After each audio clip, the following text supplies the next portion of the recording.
Welcome to Conversations with Healers, a podcast and video interview series that features intimate, soulful, and cozy conversations with self-healers and healers. Healer to healer, we dive into all aspects of self-healing and healing and being and becoming a healer. I am Damla. I am a healer and the host of this podcast, and I can't wait for you to listen to this conversation.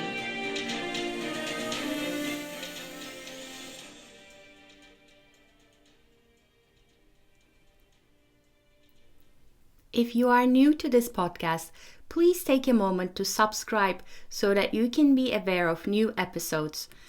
I also invite you to visit adropofom.com, adropofom.com, where I share a lot of free resources for self-healing and healing, and you can take a free quiz to find out what your energetic wounds are and how they may show up in your life. Discovering what your wounds are is the first step in healing them. I hope you enjoy this episode. There is one more thing I would like to share with you before you listen to this episode. I created a wonderful container to help you heal your energetic wounds and activate the infinite light and potential of your inner children. It is a crystal energy healing membership called Chakra Bliss Vault. Every month you will receive 3 new crystal healing sessions. Plus, you'll immediately have access to my entire energy healing recording library when you sign up. The membership is really affordable and will continue to be so. You can find out more about it at adropofom.com, adropofom.com. I invite you to make healing your energetic wounds and connecting with your inner children a priority and invest in your well-being by becoming a Chakra Bliss Vault member. Hello everyone, this is Damla with A Drop of Om, and I have today with me a guest that I'm excited to talk to. Hello Marissa. Hi, I'm so excited to be here, Damla. Thank you. So great to have you. So Marissa Lawton is a former licensed therapist with a business and marketing background. She's a girl mom. She's the host of the Rooted Feminine podcast and a conduit for ancient women's wisdom who helps women connect with their sacred feminine. It all sounds wonderful. Welcome, Marissa. Thank you. I'm so happy to be here. So, can you tell us about your I feel like I know from our previous conversation we have a few things in common, but Yeah. your previous disillusionment, if you will, in terms of where you found yourself work-wise, healing-wise, and then where you are now, your story of how you got to where you are. Yeah. And I think I have to even go back a little bit further because, my parents divorced when I was 5. And that was, a rupture in our family system, and it created a vacuum in terms of masculine energy. And even though I was only 5 years old and it wasn't like a conscious decision, I very much filled that vacuum or filled that void of masculine in my family. So I became the doer, I became the achiever, I became the accomplisher. There wasn't a lot of room to make mistakes. There was a lot of room and love given to achievement, good grades in school, got a scholarship to undergrad, where I went to a top 20 business school and studied finance, which was a very male dominated and masculine energy dominated major. There were only 4 women in my entire major, in my graduating class.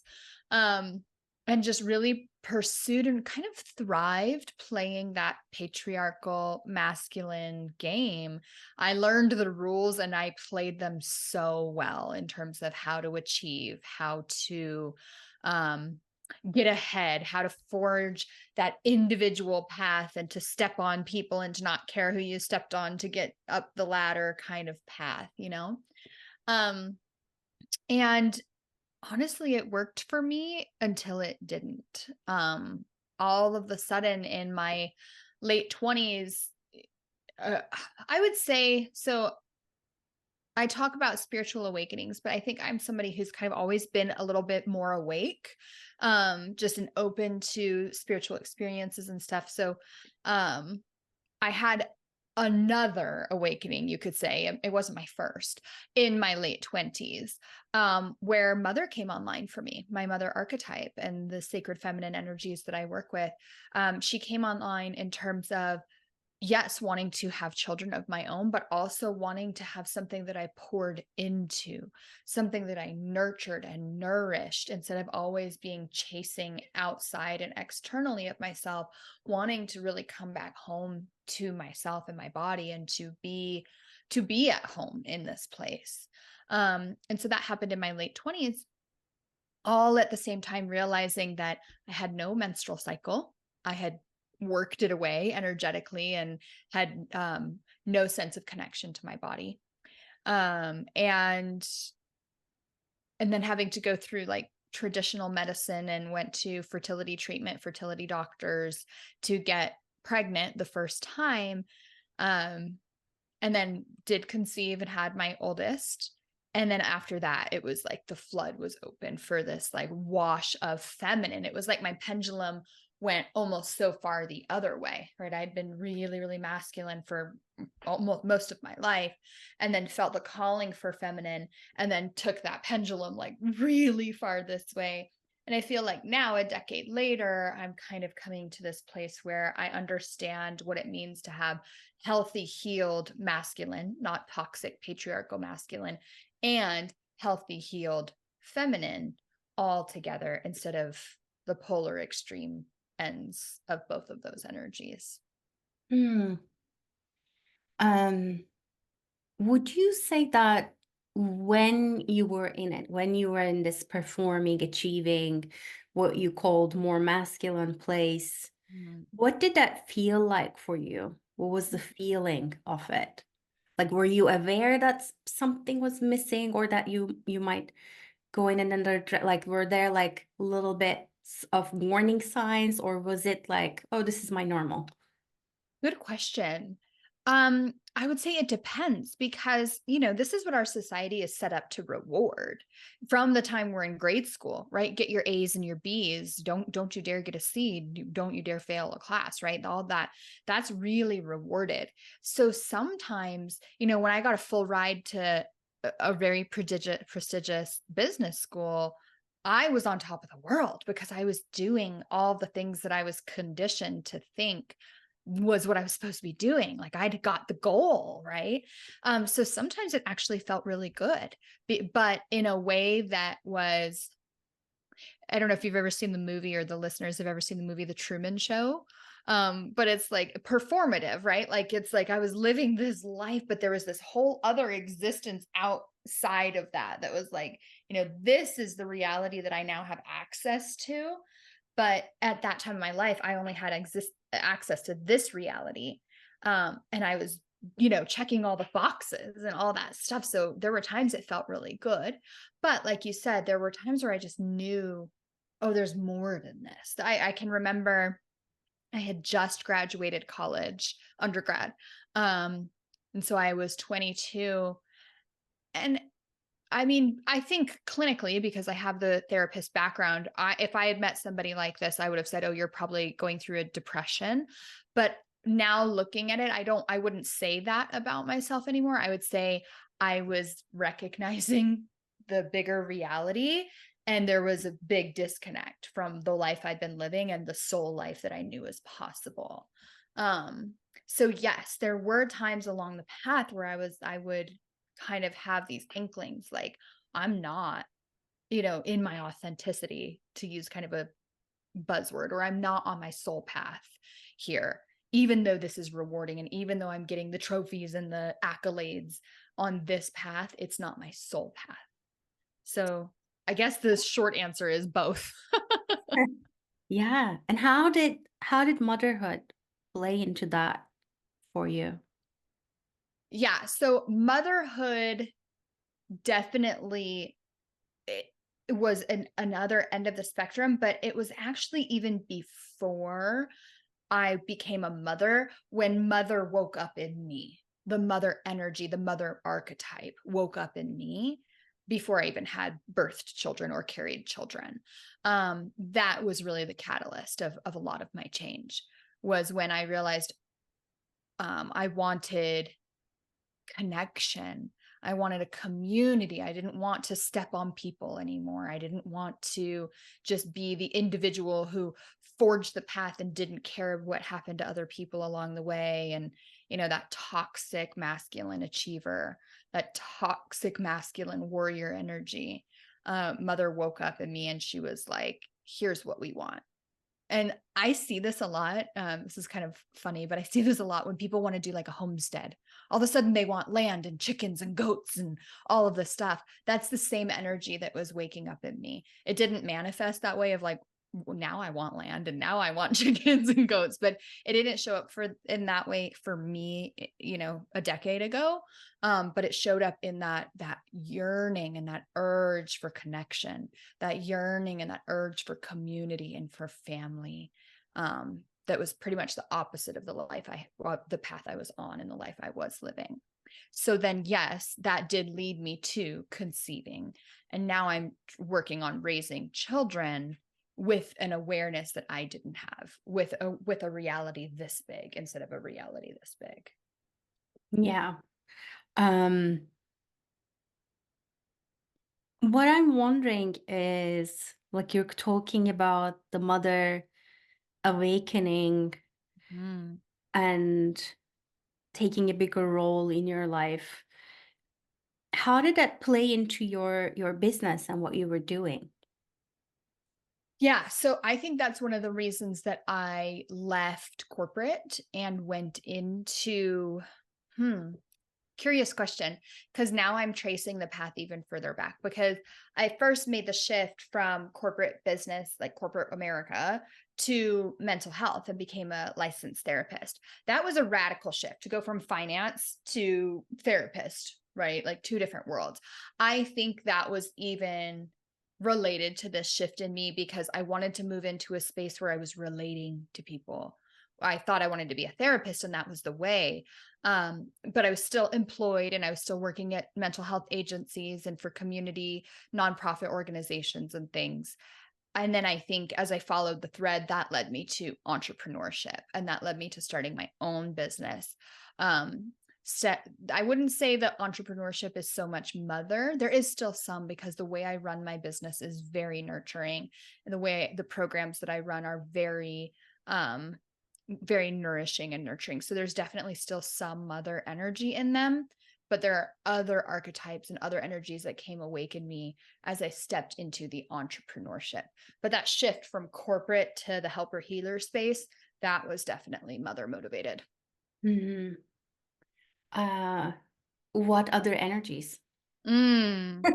Yeah, this is my jam.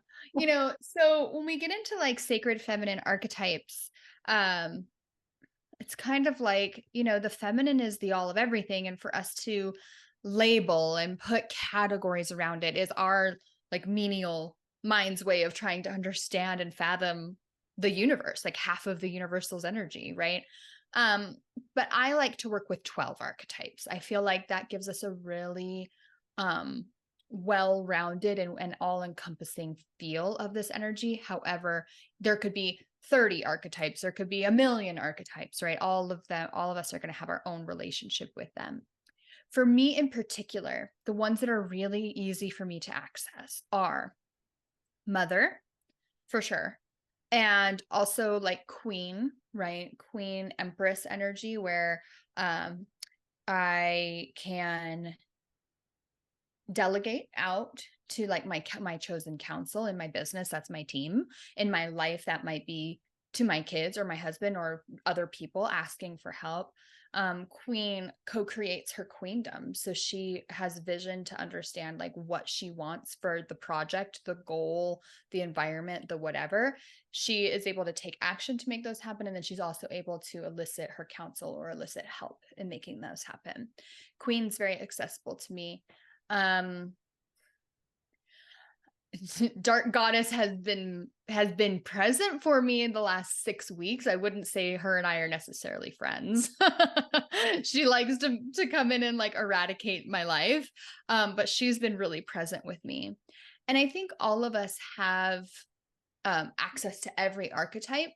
But there's some that we're naturally called to.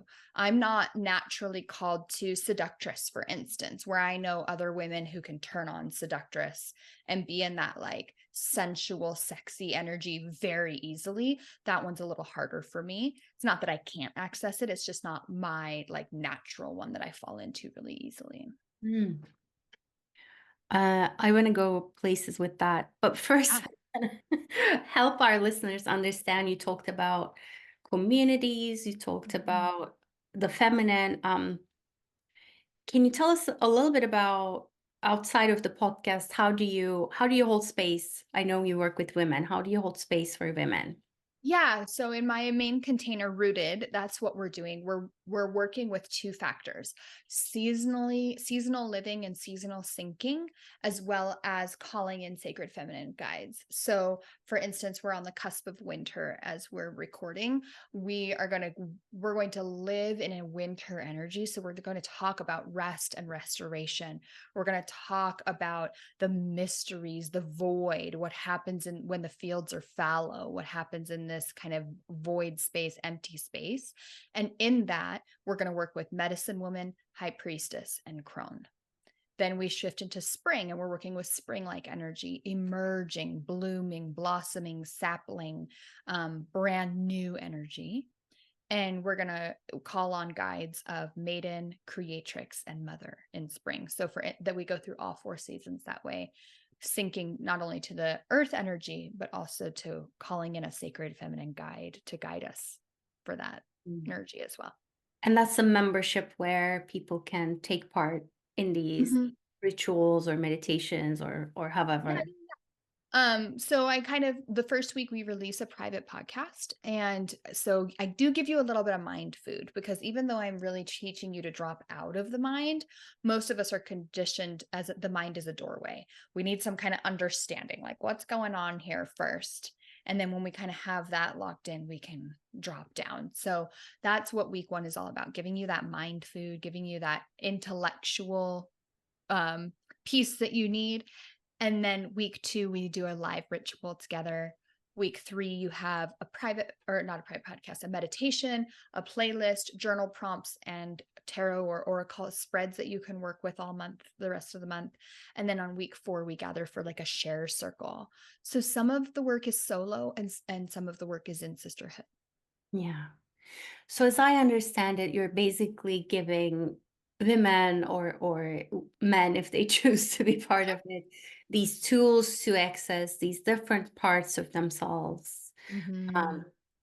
We might call them archetypes. We might call them just different versions of you, and to see how they play out in them, which is interesting to me because I think the way I experience it is I like what you're saying, like it's winter, let's explore the wintry archetypes, or the spring.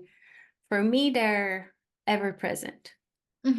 For I sure. might be in spring in a certain area of my life, but I'm finishing up a creative project right now. So I'm in the fall, the harvest of it, leaning towards the winter of it. Yes. So as I understand it, as your members get a little bit more familiar with these, they might be able to recognize these places and the different ways they show up in their lives. 100%. My ultimate goal is to help the women who work with me recognize that these archetypes are not outside of themselves. We are all of these energies, and we do have access to them at any time. So it could be, like like I work with Warrioress in August, right? A very fiery, powerful energy. So we're working in it with it in the height of summer, right? But your kiddos could be getting bullied at school in February, right? And you get called in to the principal's office, you've got your Warrioress on, right? You're advocating for your kiddo. You know how to use that energy to call it forth to serve you in your life, in your business, whatever, regardless of what time of year it is. I just think it's fun and helps us access them when we do sync to the season. If you've never worked with them before, because you can look outside and you can say, oh, it's hot out, it's fiery, let me call that in. And it adds to the ability to work with that energy. It makes working with that energy easier. Again, especially if it's your first time calling that in. But yeah, the goal is to realize that this is within me at any time. I have this power. I can turn on my sexy seductress at 5 a.m. or at 2 p.m, right? Like, but to work with her for the month of September, where we're just coming out of fire and dipping into water, where we're just tapping into that womb space. It's easily accessible during that time of year. Yeah. Yeah. One of the things that I know you talk about and you work with is what you call the barriers that keep us from connecting with what you're describing, the sacred feminine archetypes. What are those barriers? And Yeah, I think this is almost kind of what I was talking about a little bit ago when I said my reality was this big, but then it was when I realized that there was a reality this big. I think our biggest barrier is our conditioning for at least the last 2000 years, give or take. We've been conditioned to believe that women are powerless, not powerful. Women are subservient, right? And all the feminine has gone underground during this time period for lots of reasons. Powerful women were killed, right? And so there's fear around that. There's also sister wound around that, right? Like we were sold out, right? To keep myself safe, I sold that other woman out, right? So that goes back to safety. But also when this shift happened, we became dependent on men for our livelihood. When you watch shows like Bridgerton or whatever, like Victorian era, the whole purpose of a woman was to get married to a man so he could provide for her. So that caused another layer of sister wound because you had to be the one who was chosen. Because if you weren't chosen, you were a spinster and you weren't provided for, right? So there's a lot of this conditioning, this societal conditioning that has kept us cut off from our power, and playing these roles that historically women haven't played, right? Even 500 years, even 2000 years in our history is a small time compared to the thousands of years before that. We have evidence of women warriors.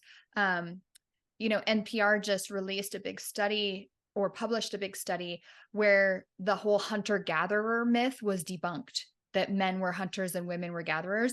They found complete evidence that there were women on these hunting parties as well as men on these gathering parties. So this notion that we've been fed that women are powerless is just not true. that's a historic, I feel like, developmental way of looking at it. For me, the way I sort of sense into it is, first of all, you're absolutely right. Like those external structures, those programmings become internal programming. And then for me, the barrier that I see in myself and in other women is simply our nervous systems are taxed. Max.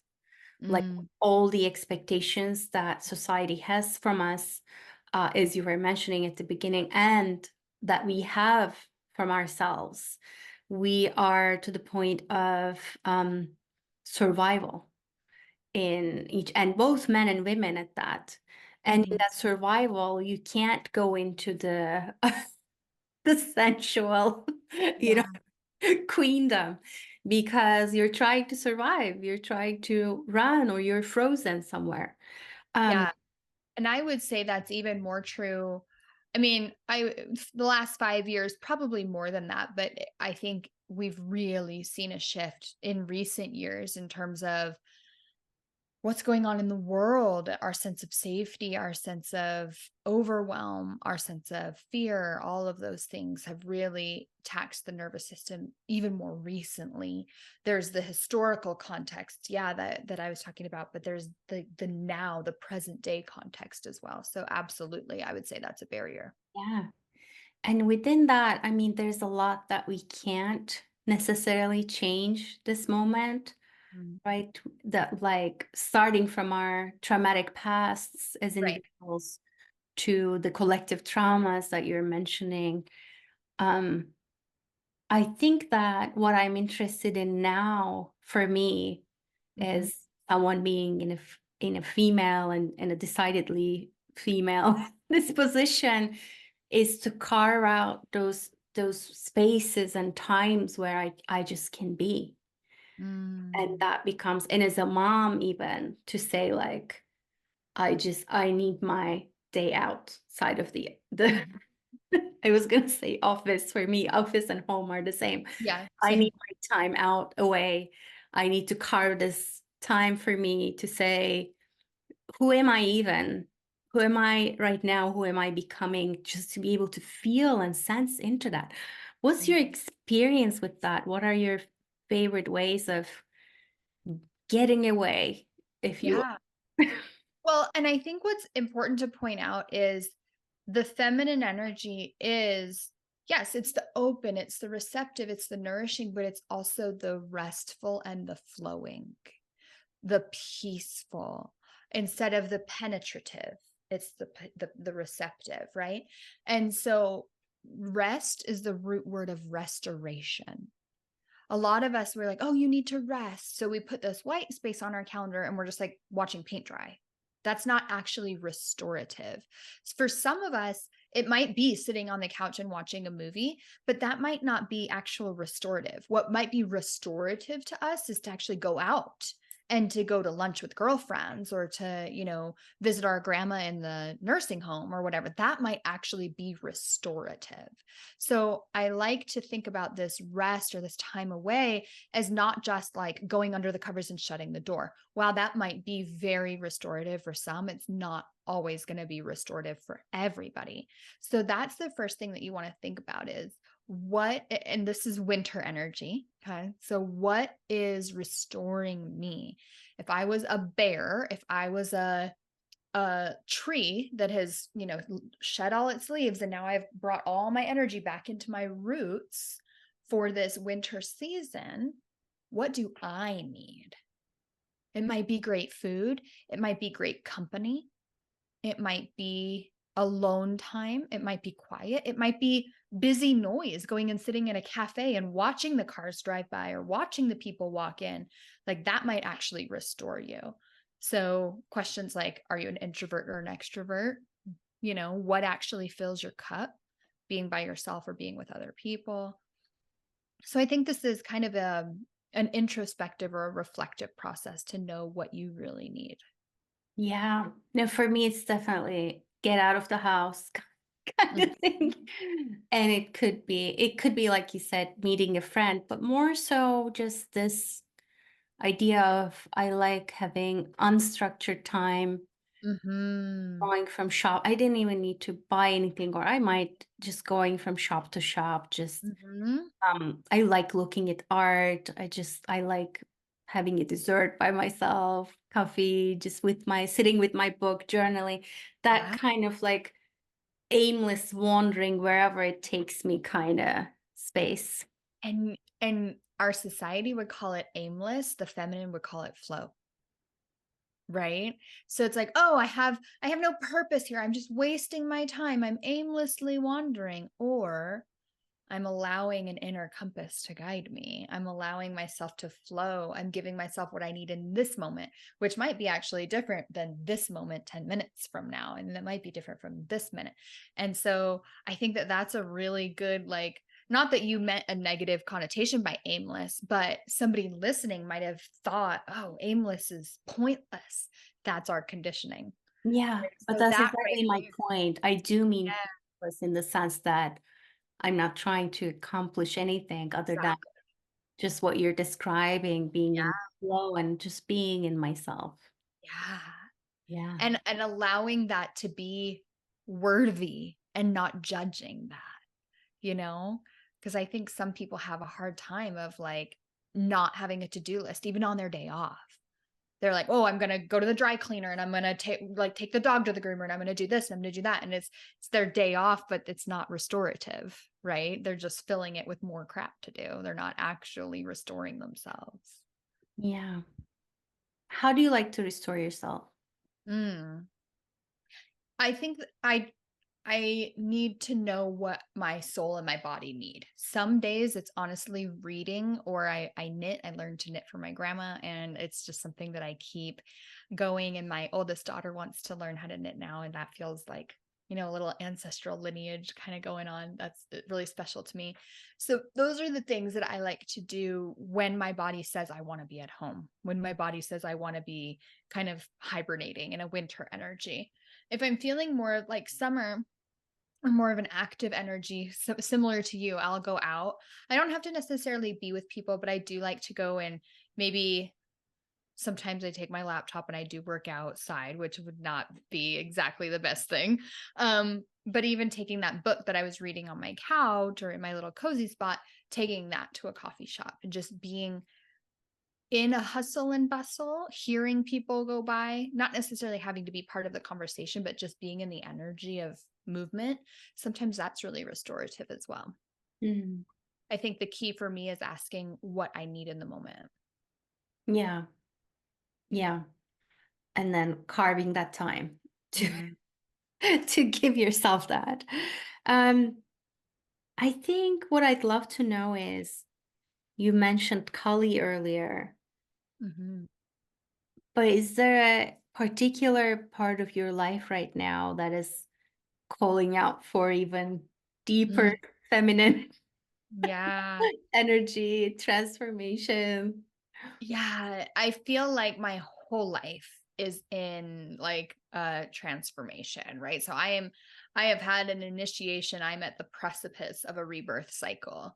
And that's usually going to be your darker archetypes. So seductress is a darker archetype, but usually the ones that kind of initiate a rebirth for you, or for me at least, would be witch and dark goddess. Witch, the alchemy, what's changing? What am I taking a little bit of this and a little bit of that and putting them together and alchemizing something new? And then dark goddess, like what needs to be completely slashed. For me personally, we moved cross country in June, had a massive job change in June. All summer long, I was fine. I was like, yeah, yeah, yeah, this is great. And then fall came, womb water time, right? Dark archetype time. And I kind of lost it. So I have been feeling a little bit lost, a little bit like I'm in this void. I'm the caterpillar who's gone into the cocoon, and I'm goo right now. Like there's no wings, there's no antenna, there's no emerging yet. I'm just solidly in goo. And that is one of the most uncomfortable states for us to be in. The not knowing, the not having clarity, the not having a clear direction or a path forward, and just sitting in that. And I'm sitting that in a lot of things. In where I want to live. We bought this house always to be temporary. And then we're like, oh, maybe we'll just stay here. And then today, a house came on the market, and I'm like, maybe that's our house. So I have a lot of upheaval about where we're going to live. I have some upheaval in business decisions about offers I want to bring on or not, what I want to continue to run, what I don't want to run anymore. So that it kind of like every area of my life right now. Yeah. Yeah. And that makes sense to me. I mean, the physical move representing you wanting to, from one version of yourself, move from that version to another and Yeah. being in this in between place. And for me, in my world, moving is an actual energetic wound or trauma to the system because you're moving from one energy soup to another. From play, you're connected to the place. We grow roots to a place, and we grow roots in connections to the people, and then you uproot that and need to establish that somewhere else. So that's a lot on someone's system. Yeah. And we've moved every 2 years for the last 20 years. So the moving wasn't new for us, but we were always moving and the job was always the same. And honestly, they were different people, but the people were always the same. And like, but this time, all of that part was different as well. So not only was it a new location, new job, new, new everything. So that part felt, I think it was because everything was different that this one was particularly hard. Mm. What would you say to someone who's going through something similar? Mm. Just sit there, sit in it. I know it's uncomfortable. I know it sucks. I know it does. You just have to sit in it. You just have to let it be uncomfortable. If you force it, if you try and bust out of the cocoon too early, you're going to only have like one wing and you're not going to be fully formed. You're not going to be it's not going to be what it was supposed to be. Sit there and be uncomfortable until it's the right time. And you'll know when it's the right time. Mm.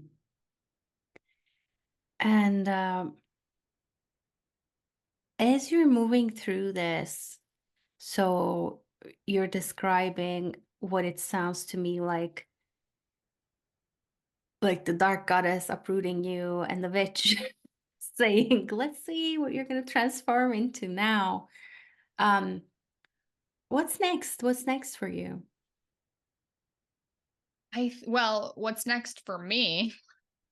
I have no idea. I'm still in it. I'm still sitting just right here in the discomfort.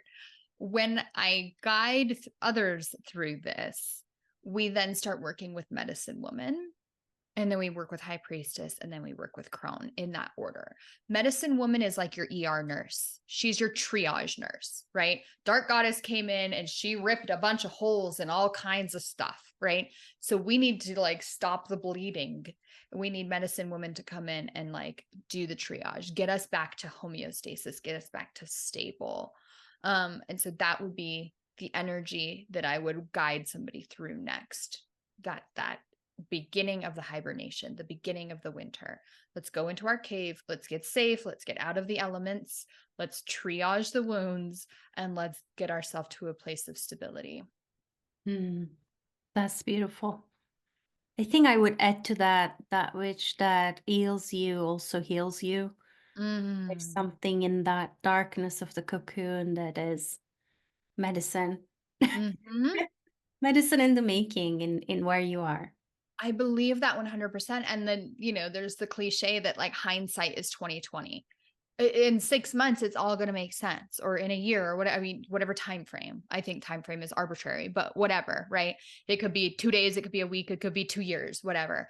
But eventually, you're going to look back and it's all going to make sense. But when you're sitting in it, you might not recognize the medicine for what it is. In fact, the medicine and what you need might be exactly the opposite of what you want. Yeah, I like them to be one and the same. Me too. Me too, but that's not the case for me right now, at least. I hear you. It's not always. So where can people find out more about you and your beautiful programs, Marissa? Yeah. So my website and everything on social is Rooted Feminine. So rootedfeminine.com, on Instagram at Rooted Feminine with an underscore at the end. Facebook Rooted Feminine. So wherever you hang out, I'm probably there as Rooted Feminine. And why the Rooted Feminine? Yeah, I think there's a couple of reasons for that. Getting synced with cycles and getting synced with seasonal living allows you to really establish those roots, right? We're not trying to rush forward. We're not trying to be at the next, it boggles my mind how we're in like August and the stores are already putting out Christmas decorations, right? Going back to that conditioning, we're always looking for the next thing, the next step. When you are synced with the seasons and when you're allowing yourself to be present in those sacred moments, you root. You're not rushing, you're rooted. And then also having a little bit of that masculine support. I know we've been talking about feminine the whole time, but when we can have healthy and healed masculine giving us stable and stability, that allows our feminine to just flourish. So there's a little bit of that stability in there too, in those roots. Cool. I like that. I like that a lot. I know that there's a quiz that people can take. Yeah, rootedfeminine.com/quiz, super easy. It's 9 questions, so it's really fast. And it's going to help you determine what stage of this feminine reclamation are you in and what you need to do to embody your feminine on a daily basis. Beautiful. So people can, I'll add the links. They can take a hmm look at your site. They can take the quiz. Thank you so much for bringing the color of the archetypes in and for sharing your experiences. Yeah, you're so welcome. You're like in the middle of it, but Oh, yeah. we're But going. I think that's so important when you're looking for someone to work with online, a coach, a guide, whatever. There's a difference between the guru and the guide. The guru climbed the mountain once, sat down at the top and said, "Okay, come to me with your questions." The guide goes up and down the mountain every time with you. And they're able to say, "Watch out for that pothole. This is where the snakes live," right? And so I think there's so much more value when you are working with a guide, someone who's not afraid to keep doing the journey multiple times, and someone who's not afraid to share that they are in the journey with you. Yeah, we're in it. Yeah, Just we're in it. listeners. We're in it with you right there together. Love it. And it always helps to have someone look, behind your back, to the 100%. sides, to the blind sides. Yes. Thank you so, so much, Marissa. Yeah, thank you, Damla. It was great. Thank you so much for tuning in and listening to Conversations with Healers. If this episode spoke to you in any way, please leave a review or comment, like or love it, and share it with others in your life. This is a true soul love project from my heart to yours. I really appreciate your help in spreading the word. If you haven't already, don't forget to subscribe and check out other episodes to listen to some extraordinary healing stories and advice. Have a beautiful and wonderful day.